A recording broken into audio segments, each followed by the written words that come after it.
Implikimi logjik. Nëse nga vërtetësia e pojimit P rrjedh vërtetësia e pojimit Q, themi që kemi të bëjmë me një implikim logjik. P sjell Q. Në qoftë se pojimi P është i vërtet dhe pojimi Q nuk është i vërtet, atëherë P sjell Q nuk është i vërtet. Për të plotësuar tabelën e vërtetësisë së implikimit e kemi shënuar këtu pojimin P i vërtet, i rem, pojimin Q i vërtet, i rem, atëherë në qoftë se pojimi P është i vërtet dhe pojimi Q është i vërtet, atëherë P sjell Q është i vërtet. Nga përkufizimi thamë, në qoftë se pojimi P është i vërtet, pojimi Q është i rem, P sjell Q nuk është i vërtet, është i rem. Edhe në rastet e tjera është i vërtet. Do mbajtur mend që P sjell Q implikimi është i rem kur pojimi i parë është i vërtet, i dyti është i rem. Rastet e tjera e kemi gjithmonë të vërtet. Shikojmë disa shembuj. Shembulli i parë. Pojimi P 4 më madhe se 3, pojimi Q 3 më madh se 2. P sjell Q shkruhet 4 më madhe se 3 sjell 3 më madh se 2.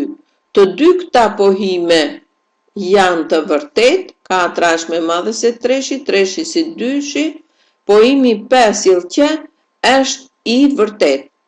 P 1 plus 1 baraz me 2, Q 1 plus 1 baraz me 3. Pojimi i parë është i vërtet, i dyti nuk është i vërtet, do ta formulonim 1 plus 1 baraz me 2 sjell që 1 plus 1 baraz me 3. I pari është i vërtet, i dyti është i rem, P sjell Q është i rem. Në shqyrtojmë fjalinë. Në qoftë se një numër plotpjestohet me 4, atëherë ai plotpjestohet me 2. R e x-it. X-i plotpjestohet me 4. Pojimi i parë. Pojimi i dytë po shnojmë s e x-it, pra dhe r e x-it. X-i plotpjestohet me 2. Të gjitha x-et në n që vërtetojnë r e x-it, sjellin që vërtetojnë dhe s-en e x-it, sepse në qoftë se x-i plotpjestohet me 4, atëherë ai plotpjestohet me 2. Po të marrim anasjelltës që s e x-it, x-i plotpjestohet me 2, sjell që x-i plotpjestohet me 4, në këtë rast nuk është i vërtet implikimi. Jo të gjithë numrat që plotpjestojnë me 2, plotpjestojnë me 4. Për shembull 6 plotpjestohet me 2, por nuk plotpjestohet me 4. Në këtë rast kemi r sjell s është i vërtet në bashkësinë e. Për shembull që kemi në rastin ton bashkësinë e numrave natyror. Nëse P sjell Q në e është i vërtet dhe Q sjell P është i vërtet, atëherë themi që Q sjell P nga të dy anët është i vërtet dhe këto dy pohime janë të njëvlershëm. Pra në qoftë se i pari P sjell Q është i vërtet dhe Q sjell P është i vërtet, dy pohimet janë të njëvlershëm. Për shembull, kemi pohimin P 2x minus 6 baraz me 0. Pohimi Q 2x i baraz me 6. P sjell Q është i vërtet dhe Q sjell P është i vërtet. Kështu që këto dy pohime janë të njëvlershëm. Shikojmë të ushtrimet e zbatimit. A është i saktë shënimi P sjell Q në rast se P 4 është numër çift në n. Q 4 nuk është numër tek. Atëherë kemi në qoftë se 4 është numër çift, sjell që 4 nuk është numër tek. Pra pohimi P sill Q është i vërtet. P. Çdo katror është rrom që çdo katror i ka diagonalet pingule. Edhe P-ja është e vërtet, edhe Q-ja është e vërtet, pra P sill Q është i vërtet. P. Treshi në katror është tek, Q treshi është tek. P sill Q, treshi në katror është tek, në qoftë se treshi në katror është tek, sill që treshi është tek. Edhe ky është i vërtet. P sill Q është i vërtet. Në bashkësi në shqyrtohen fjalit. X-i është tek dhe X-i në katror është tek.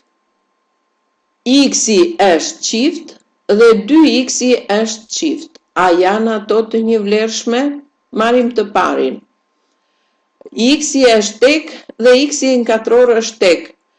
Nëse X-i është tek, sjellja dhe X-i në katror është tek është i vërtet. Anasjelltas.